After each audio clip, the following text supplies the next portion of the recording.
بسم الله الرحمن الرحيم. السلام عليكم أعزائي المتابعين والمشاهدين، أهلا بكم في قناة أسعار العملات. اليوم أحب أن أقدم لكم أسعار الحديد في مصر بتاريخ اليوم الأحد 31/12/2017، وإليكم الأسعار.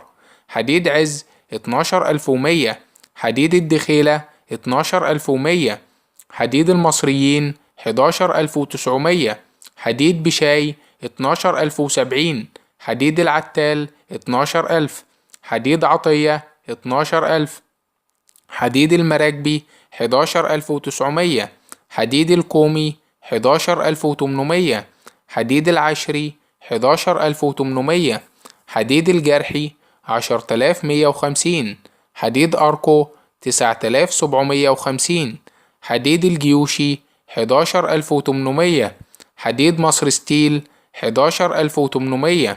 أعزائي المشاهدين، هنا ينتهي الفيديو. أرجو أن تدعمونا بالاشتراك في القناة حتى يصلكم كل جديد.